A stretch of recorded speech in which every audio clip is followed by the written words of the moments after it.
ভাইরে ভাই, একজন পুরুষের যদি পুরুষত্বই না থাকে তাহলে যে তার কি কষ্ট, সেটাই মুভিটা দেখার আগে আমার জানা ছিল না।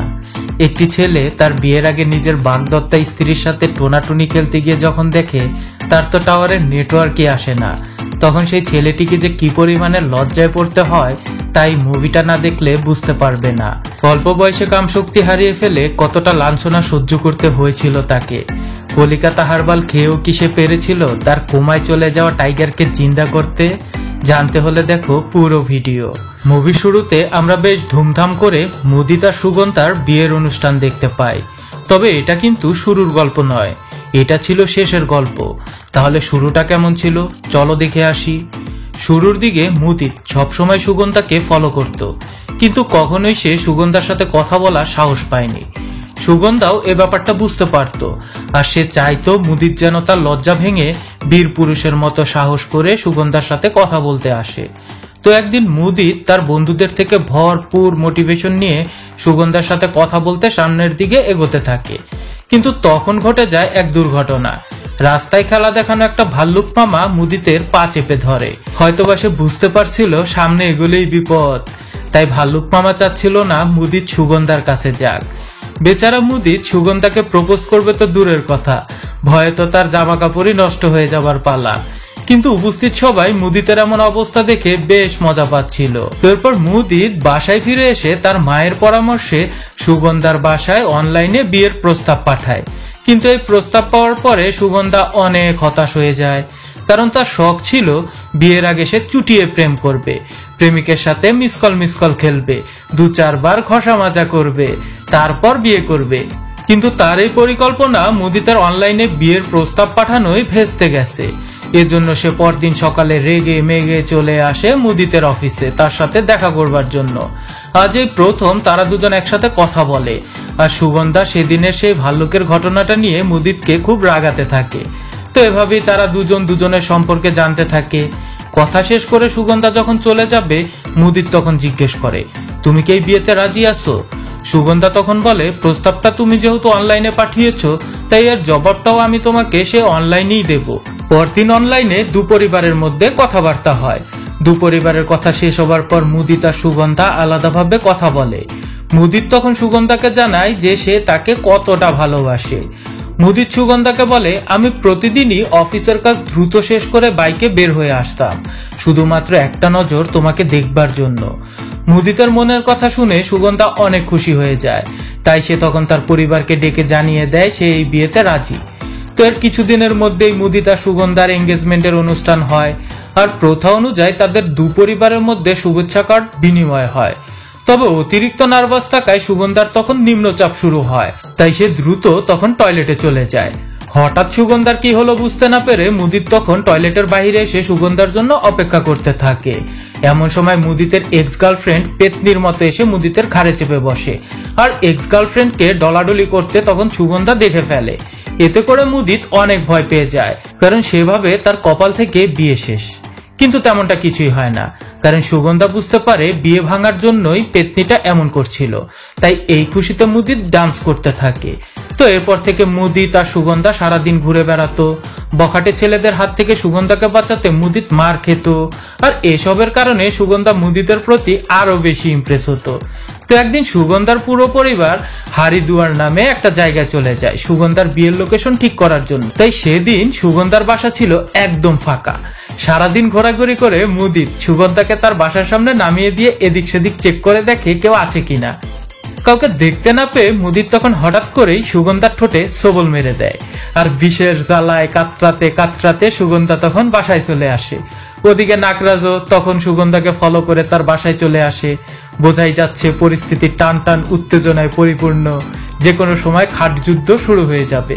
তো যেই ভাবা সেই কাজ, বীরের মতো মুদিত তখন যুদ্ধে ঝাঁপিয়ে পড়ে ঠিকই, কিন্তু কাজের কাজ কিছুই হয় না, কারণ বন্দুক লোড করার আগেই গুলি বেরিয়ে যায়, মানে মুদিতের মালপানি বেরিয়ে যায়।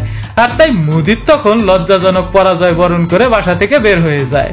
এই ঘটনার পর থেকে মুদিতের কনফিডেন্স লেভেল একদম 0 হয়ে যায়।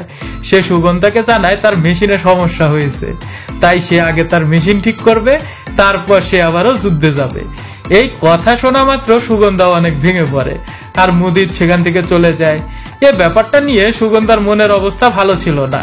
এটা দেখে সুগন্ধার মা মনে করে সুগন্ধা হয়তো বিয়ের জন্য এখনো পুরোপুরি প্রস্তুত না, আর তাই সে এসে সুগন্ধাকে বোঝাতে থাকে যে বিয়ের পর কি কি করতে হবে। সে আলীবাবা 40 চোরের গল্প দিয়ে বোঝায় যে মেয়েদের যৌবন হচ্ছে একটা গুপ্তধনের মতো, যা একটা বিশেষ গুহায় বন্দী থাকে, আর সেই গুহার একমাত্র হকদার আলীবাবাই থাকে, 40 চোর নয়। এবার বুঝতে পেরেছিস, মুদিতি হলো তোর আলীবাবা, যাকে তোর গুহায় পৌঁছাতে হবে। মায়ের কথা শুনে সুগন্ধা তখন বলে, আচ্ছা মা, আলীবাবা যদি সেই গুহায় পৌঁছাতে ব্যর্থ হয় তখন কি হবে? প্রশ্ন শুনে জবাবে মা তখন বলে, কেন পারবে না? আলীবাবার জন্মই তো হয়েছে গুহায় পৌঁছানোর জন্য। যাই হোক, এখানে মা ও মেয়ের মধ্যে এসব জ্ঞানী গুণী কথা বলা শেষ হলে সুগন্ধা তার একমাত্র বান্ধবী গিনিকে সবকিছু খুলে বলে। সবকিছু শোনার পর গিনি তখন বলে, আরে এটা কোনো সমস্যা হলো নাকি? তুই কোনো চিন্তাই করিস না, আমি কালই এই সমস্যার ওষুধ নিয়ে আসবো। তো পরদিন গিনি তার ভাইয়ের কাছ থেকে একটা মোটিভেশনাল ডিভিডি চুরি করে নিয়ে আসে। বন্ধুরা, এই মোটিভেশনাল ডিভিডি কিন্তু যেন তেন কোনো ডিভিডি ছিল না, এটা ছিল জনি সিন্স বনাম মিয়া খলিফার মোটিভেশনাল ভিডিও। এই ভিডিও দেখে সুগন্ধা এটা শিখছিল যে কিভাবে ঝিমিয়ে পড়া টাইগারকে জিন্দা করতে হবে। তো ক্যাসেট দেখা শেষ করে সুগন্ধা সেই ক্যাসেটটা ভুল করে ওভাবেই রেখে দিলে সুগন্ধার বাবা সেই ক্যাসেট দেখতে পেয়ে সুগন্ধার ভাইকে ধরে বেদম পেটাতে থাকে, কারণ সে মনে করেছে ক্যাসেটটা তার ছেলেই দেখেছে। অন্যদিকে মুদিত তার বন্ধুদেরকে তার গোপন সমস্যার কথা জানায়। এদিকে বিয়ের দিনও ঘনিয়ে আসছিল, তাই দুপরিবার আবার বিয়ের কেনাকাটা নিয়েও ব্যস্ত ছিল। তো মুদিতের বন্ধুরা মুদিতকে নিয়ে চলে আসে কলিকাতা হারবালে। এখানে আসার পরে ডাক্তার সাহেব তখন মুদিতের হাতে ওষুধের একটা কৌটা ধরিয়ে দিয়ে বলে, চিন্তা করবেন না, এক ফাইলই যথেষ্ট। কিছুতেই কাজ না হওয়ায় তারা তখন আসে এক বাঙালি বাবার কাছে। এখানে এসে তারা দেখে বাঙালি বাবার যে অবস্থা, সে নিজেই তো দাঁড়াতে পারে না, অন্যকে দাঁড় করাবে কিভাবে? তো ওদিকে মিয়া খলিফার মোটিভেশনাল ভিডিও দেখে মোটিভেশন হয়ে সুগন্ধা মুদিতকে নিয়ে একটা পার্কে চলে আসে। আর এখানে এসে সে মুদিতের টাইগারকে জিন্দা করার জন্য অনেক চেষ্টা করে, কিন্তু অনেক চেষ্টার পরেও মুদিতের টাইগার জিন্দা হচ্ছিল না, যা দেখে সে অনেক কষ্ট পায়। সুগন্ধা এতদিনে মুদিতকে অনেক বেশি ভালোবেসে ফেলেছিল, তাই সে মুদিতকে বলে, তুমি তোমার এই সমস্যা নিয়ে কোনো চিন্তাই করো না, আমার প্রয়োজন নেই ওসব কিছু করার। কুলুকুলু করাটাই জীবনের সবকিছু নয়, আমরা দুজন একসাথে থেকেও কুলুকুলু মানে সেক্স না করেও ভালো থাকতে পারবো। প্রিয় মানুষের কাছ থেকে এত বড় একটা সাপোর্ট পেয়ে মুদিত তখন আবেগ আপ্লুত হয়ে পড়ে। তো কিছুদিন পর হারিদুয়ার যাবার জন্য বরযাত্রী রেডি হয়ে যায়। বরযাত্রী সবাই এখানে উপস্থিত থাকলেও মুদিত সেখানে ছিল না। এ সময় সে সুগন্ধার সাথে একটা রেস্টুরেন্টে দেখা করে। মুদিত নিজেকে অনেক বড় অপরাধী মনে করে, তাই সে চাচ্ছিল না সুগন্ধাকে ঠকাতে। এজন্য সে সুগন্ধাকে বলে বিয়েটা ভেঙে দিতে। মুদিতের এমন সব কথা শুনে সুগন্ধা খুব রেগে যায়। সুগন্ধা তখন মুদিতকে বলে, বিয়ের জন্য আমি আজ হারিদুয়ার যাচ্ছি, সেখানে গিয়ে আমি তোমার জন্য অপেক্ষা করব। অন্যদিকে বরযাত্রীর গাড়িতে মুদিতকে দেখতে না পেয়ে মুদিতের বাবা খুব ক্ষেপে যায়। তাই সে বলে, মুদিতকে পাওয়া না গেলে ওকে ছাড়াই আমরা যাব, প্রয়োজনে মুদিতের বদলে আমি বিয়ে করব।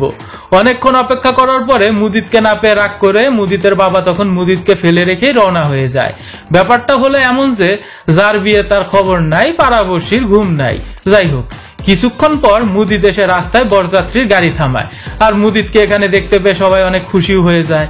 তবে বেচারা মুদিতের জন্য গাড়িতে কোনো সিট রাখা ছিল না, তাই সে বাধ্য হয়ে তার বন্ধুদের সাথে বাসের ছাদে চড়েই বিয়ে করতে হারিদুয়ারের পথে রওনা হয়। ওদিকে সুগন্ধার মনে শান্তি ছিল না, সে চিন্তায় ছিল মুদিতকে নিয়ে, কারণ সে ভাবছিল মুদিত হয়তো বিয়ে করতে আসবেই না। তো সকল বিয়ে বাড়ির মতো এখানেও খুব নাচ গান হয়, তবে সুগন্ধা ছাড়া বাকি সবাই আনন্দে মশগুল ছিল। তবে সুগন্ধার এই মনমরা হয়ে থাকার ব্যাপারটি তার বাবা মাও খেয়াল করে। ওদিকে বরপক্ষের গাড়ি এসে একটা পেট্রোল পাম্পের সামনে দাঁড়ায়। বাস থেকে নেমে সবাই নিম্নচাপ মুক্ত হতে ওয়াশরুমে যায়। তখন মুদিতের মোবাইলে একটা ফোন আসে। ফোনের অপর প্রান্ত থেকে কেউ একজন বলে ওঠে, আমি তোমার শুভাকাঙ্ক্ষী, আমি তোমার গোপন সমস্যা সম্পর্কে সবকিছুই জানি, তুমি চাইলেই আমি তোমাকে এ ব্যাপারে সাহায্য করতে পারি। লোকটির কথা শুনে মুদিত তখন অনেক রেগে যায়, তাই সে তখন লোকটিকে অনেক বকাবকি করে ফোন কেটে দেয়। যাই হোক, কিছুক্ষণ পর বরযাত্রীর গাড়ি এসে হারিদুয়ার পৌঁছায়। সুগন্ধার চাচা তখন সবাইকে চুমু দিয়ে স্বাগত জানায়, আর এটা ছিল তার স্টাইল। ওদিকে সুগন্ধা ছাদে বসে অপেক্ষা করতেছিল মুদিতকে দেখবার জন্য যে সে এসেছে কিনা। কিছুক্ষণ পরেই মুদিত সেখানে হাজির হয়, আর মুদিতকে দেখতে পেয়ে সে যেন তার প্রাণটা ফিরে পায়। মেয়েপক্ষ মুদিতকে স্বাগত জানানোর জন্য অপেক্ষা করছিল, কিন্তু মুদিত তখন সেখানে সবার সাথেই দুর্ব্যবহার করে, এমনকি সে সুগন্ধার চাচাকেও চুমু দিতে বাধা দেয়। মুদিতের হঠাৎ এমন রুড ব্যবহার দেখে কনে পক্ষের সবাই খুব অবাক হয়ে যায়। এই ব্যাপারটা নিয়ে সুগন্ধাও বেশ রেগেছিল। মুদিত তখন নিজের ভুলটা বুঝতে পারে আর সে সুগন্ধার কাছে ক্ষমা চায়। সুগন্ধা তখন মুদিতকে বলে, আগামী 3 দিন ধরে আমাদের বিয়ের অনুষ্ঠান চলবে, তাই তুমি তোমার গোপন সমস্যা মাথা থেকে একেবারে ঝেড়ে ফেলো। তারা যখন নিজেদের মধ্যে এসব নিয়ে কথা বলছিল, তখন মুদিতের মোবাইলে আবারও সেই শুভাকাঙ্ক্ষী ফোন করে আর সে মুদিতকে তার সাথে দেখা করতে বলে। সুগন্ধা ব্যাপারটা বুঝতে পেরে মুদিতের থেকে ফোন কেড়ে নিয়ে শুভাকাঙ্ক্ষীকে তখন খুব গালাগাল করে। গালি খেয়ে শুভাকাঙ্ক্ষী তার পরিচয় ফাঁস করলে সুগন্ধা বুঝতে পারে এটা তো তারই বাবা।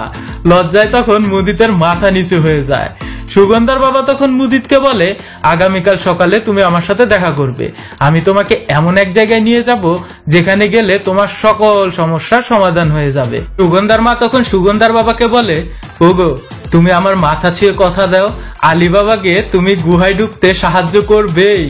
যাই হোক, ওদিকে সুগন্ধার মুদিতের মধ্যে গেটের সেই অভ্যর্থনা জানানো বিষয়টা নিয়ে খুব তর্কাতর্কি হতে থাকে। সুগন্ধা মুদিতকে বলে, আমি ভেবেছিলাম তুমি বীরের মতো গেট দিয়ে ঢুকবে, কিন্তু তুমি ঢুকেছো পরাজিত সৈনিকের মতো। সুগন্ধার এই কথাটা শুনে মুদিতের রাগ উঠে যায়, তাই সে তখন সেখান থেকে রেগে মেগে চলে যায়। আর মধ্যরাতে তার সব আত্মীয় স্বজনদেরকে ঘুম থেকে জাগিয়ে সে আবারও নতুন করে বীরের মতো প্রবেশ করে। এটা দেখে সুগন্ধা খুব খুশি হয়ে যায়, আর তার চাচাও বেশ খুশি ছিল চুমু দিয়ে স্বাগত জানাতে পেরে। তো পরদিন সকালে মুদিত তার হবু শ্বশুরের সাথে দেখা করে। তার শ্বশুর তাকে বলে, আমি তোমাকে নিয়ে এখন ডক্টরের কাছে যাব, খবরদার ডক্টরের কাছে কিন্তু কিচ্ছু লুকাবে না। সে মুদিতকে নিয়ে আসে একটা পশু ডাক্তারের চেম্বারে। মুদিত এটা বুঝতে পারছিল না যে তাকে কেন একজন পশু ডাক্তারের কাছে নিয়ে আসা হলো, তাই সে ভাবছিল হয়তোবা তাকে গোমূত্র খাওয়ানোর জন্যই এখানে নিয়ে আসা হয়েছে। শ্বশুরের কথা মতো মুদিত তার সম্পর্কে কোনো কিছু না লুকিয়ে ডক্টরের কাছে সব সত্য কথা বলতে শুরু করে। সে ডক্টরকে সেই রাতের কথা বলে, যে রাতে বাসা ফাঁকা পেয়ে সে সুগন্ধার সাথে কুলুকুলু মানে শারীরিক সম্পর্ক করতে নিছিল। এটা শোনা মাত্রই সুগন্ধার বাবা মুদিতের উপর কেঁপে গিয়ে বলে, বেয়াদব, তোর এত বড় সাহস, বিয়ের আগে তুই আমার মেয়েকে খেয়ে দিয়েছিস। এটা নিয়ে জামাই শ্বশুরের মাঝে আবারও ঝগড়া বেঁধে যায়। ডক্টর তখন কোনোভাবে সুগন্ধার বাবাকে শান্ত করে সেখান থেকে বের করে দিয়ে মুদিতের সাথে একান্তে কথা বলে। মুদিতকে সে বলে, সব শুনে যা বুঝলাম তোমার কোনো শারীরিক সমস্যা নেই, এটা তোমার মনের ভয়, যা বিয়ে করলে এমনিতেই ঠিক হয়ে যাবে। চলে যাওয়ার সময় মুদিত তার কাছে কিছু ওষুধ চায়। ডক্টর তখন তার হাতে কিছু লজেন্স ধরিয়ে দেয়, আর মুদিত সেই লজেন্স নিয়ে বাইরে এসে শ্বশুরের মুখের সামনে বীরগিরি দেখাতে থাকে। তো বাসায় ফিরে এসে সুগন্ধার বাবা সুগন্ধাকে বলে, মা এখনো সময় আছে, এই বিয়ে তোর করা লাগবে না, তুই পালিয়ে যা, এই ছেলে কখনোই আলী বাবা হতে পারবে না, আর তোর গাছে কখনো ফলও ধরবে না। কিন্তু সুগন্ধা তার বাবাকে চাপ জানিয়ে দেয়, বিয়ে করলে সে মুদিতকেই করবে, নইলে না। ওদিকে মুদিতের যে টুনটুনি আর টেরায় না, সেটা এরই মধ্যে সবাই জেনে ফেলে। কিন্তু তবু দু পরিবার সবাই মিলে ব্যাপারটা মেনে নেয়, আর সবাই মিলে বিয়ের আনন্দ উল্লাসে মেতে ওঠে আর খুব নাচ গান করতে থাকে। নাচ গান চলার সময় হঠাৎ মুদিত সুগন্ধাকে নিয়ে একটা রুমে ঢুকে দরজা লাগিয়ে দেয় কুলুকুলু করতে। এটা দেখে তো দু পরিবারের সবাই বিব্রতিকর অবস্থায় পড়ে যায়। সবাই বলা বলি করতে থাকে যে আগামীকালই তো বিয়ে ছিল, তাহলে আজই আবার কেন এসব করতে হলো। কেউ কেউ তো আবার ওদের পক্ষেও কথা বলছিল যে ফাইনাল ম্যাচ খেলার আগে টেস্ট ম্যাচ খেলাটাও তো জরুরি ছিল। এদিকে আবার মুদিতের মা কান্নায় ভেঙে পড়ে, আহারে আমার ছোট ছেলেটা ভেতরে না জানি কত কষ্ট করছে। তখন সুগন্ধার মা এসে তাকে আবার সান্ত্বনা দিয়ে বলে, বেয়ান আপনি কোনো চিন্তা করবেন না, আলী বাবা আজ গুহা জয় করেই ফিরবে। এদিকে আবার তাদের দু পরিবারের মধ্যে লেগে যায় তুমুল ঝগড়া। মুদিত পারবে নাকি হারবে এই নিয়ে তাদের দু পরিবারের মধ্যে বেট লাগালাগি শুরু হয়ে যায়। তো এদের এসব হাউকায়ের মধ্যে মুদিত আর সুগন্ধা কাজকাম সেরে রুম থেকে বেরিয়ে আসে, আর মুদিত এমন একটা ভাব ধরতে থাকে যেন সে বিশ্বকাপ জিতে ফেলেছে। আর মুদিতের থেকে গুহা জয়ের ইঙ্গিত পেয়ে সবার মধ্যে আনন্দের বন্যা বয়ে যেতে থাকে। তবে তাদের এই আনন্দ খুব বেশি সময় স্থায়ী হয় না, কারণ সুগন্ধা সবাইকে জানিয়ে দেয় যে আলী বাবা মানে মুদিত আজও তার গুহা অব্দি পৌঁছাতে পারেনি। সকালবেলা সুগন্ধার বাবা সুগন্ধার ব্যাগ গুছিয়ে দিয়ে বলে, তুই এক্ষুনি এখান থেকে পালা, নইলে এই ছেলেকে বিয়ে করলে তোর গুহার পথ সারা জীবনই বন্ধ থাকবে। সুগন্ধা তার বাবার কথায় পাত্তা দেয় না, বরং সে আরো মুদিতের জন্য বেডটি নিয়ে যায়। ওদিকে আবার মুদিতের উপর হামলা হচ্ছে। মুদিতের এক্স গার্লফ্রেন্ডের কুরকুরানি উঠে যাওয়ায় সে কুলুকুলু করতে চলে আসে মুদিতের কাছে। মুদিত প্রাণ চেষ্টা করতে থাকে হামলার মোকাবেলা করতে, কিন্তু তখনই সেখানে সুগন্ধা চা নিয়ে চলে আসে আর সে মুদিতকে আপত্তিকর অবস্থায় দেখে ফেলে। সুগন্ধার বাবা মাও তখন সেখানে চলে আসে। সবাই মিলে মুদিতকে এমন একটা অবস্থায় দেখতে পেয়ে সবাই মুদিতকে ভুল বোঝে। সুগন্ধা প্রচন্ড কষ্ট পেয়ে সঙ্গে সঙ্গে সেখান থেকে বের হয়ে যায়। মুদিত তখন সেখান থেকে বের হয়ে সুগন্ধাকে আটকাতে চাইলে সুগন্ধার মা তখন মুদিতকে আটকে দিয়ে বলে, মুদিত, আমি ভেবেছিলাম তুই হচ্ছিস আলী বাবা যে আমার মেয়ের গুহায় পৌঁছাবে, কিন্তু এখন তো দেখছি তুই হচ্ছিস আসলে একজন চোর যে লুকিয়ে লুকিয়ে অন্য মেয়েদের গুহাতেও যাতায়াত করে। মুদিতের সব কথা পাত্তা না দিয়ে সুগন্ধার পিছু নিতে নিলে মেইন গেটে মুদিতকে তার বাবা আটকে দেয়। কারণটা হলো, এক পণ্ডিত মুদিতের মাকে বলেছে আজ সকালেই মুদিতের বিয়ে দিতে হবে একটা কলা গাছের সাথে, কারণ কলা গাছের সাথে বিয়ে দিলেই নাকি মুদিতের কলা জেগে উঠবে। মুদিত সবাইকে বোঝানোর খুব চেষ্টা করে যে তাকে এখনই সুগন্ধার পেছনে যেতে হবে, কারণ সুগন্ধা তাকে ভুল বুঝে চলে গেছে। কিন্তু কে শোনে কার কথা? সবাই তো উঠে পড়ে লেগেছে মুদিতকে কলা গাছের সাথে বিয়ে দেবার জন্য। তো এখান থেকে বের হবার জন্য মুদিত তখন দ্রুত করে সেই কলা গাছকে বিয়ে করে নেয়, আর তারপর সে দ্রুত করে বের হয়ে আসে সুগন্ধাকে খুঁজতে। এদিক সেদিক পাগলের মতো সুগন্ধাকে সে খুঁজতে থাকে। লোকজনদেরকে জিজ্ঞেস করে সুগন্ধা সম্পর্কে সে জানতে পারে। মুদিত তখন একটা কেবল কারে উঠে বসে। কিছুক্ষণ পর অন্য একটি কেবল কারে সে সুগন্ধাকে দেখতে পায়। মুদিত তখন সুগন্ধাকে ডাক দিলে সে সাড়া দেয় না। এতে মুদিত তখন বাধ্য হয়ে সুগন্ধাকে আটকাবার জন্য কেবল কার থেকে লাফিয়ে পড়ে সুগন্ধার কেবল কার ধরে ফেলে। মুদিতের এমন কাণ্ড দেখে সেখানে থাকা লোকেরা সবাই ঘাবড়ে ওঠে। সাথে সাথে সেখানে থাকা একজন সাংবাদিক লাইভ করতে থাকে। সুগন্ধা তখন অনেক কষ্ট করে মুদিতকে টেনে উপরে তোলে। মুদিতের পর সুগন্ধাকে সরি বলে এবং তাকে বোঝায় যে তুমি তো জানো আমার টাইগার কোমায় আছে, সেটা তো কখনো হামলা চালাতেই পারে না, তাই তুমি আমাকে ভুল বুঝে চলে যেও না। সুগন্ধাও তখন ব্যাপারটা বুঝতে পেরে মুদিতকে ক্ষমা করে দেয়। এরপর মুদিত আর সুগন্ধা ফিরে এসে দু পরিবারের সম্মতি না থাকা সত্ত্বেও নিজেরা বিয়ে করে নেয়। বিয়ে তো হয়ে গেল, এখন পালা বাসর রাতের। আর এই রাতে কি বা করবে তারা? মশা মারা ছাড়া তো আর অন্য কোনো কাজ নেই। তো এভাবে করেই মশামাছি মেরে তাদের হানিমুনটাও কেটে যায়। বেশ কিছুদিন এভাবে কেটে যাবার পর মুদিত একদিন লক্ষ্য করে যে তার টাইগারে প্রাণ ফিরে এসেছে। তাই সে তখন সুগন্ধাকে তার রুমে নিয়ে আসে আর ফাইনালি টাইগার জিন্দা হয়ে যায় এবং মুদিতের রকেট তখন সুগন্ধার গুহা ভেদ করে চাঁদের দেশে চলে যায়। আর এরই মধ্য দিয়ে এই কুলুকুলু মুভিটি এখানেই শেষ হয়ে যায়।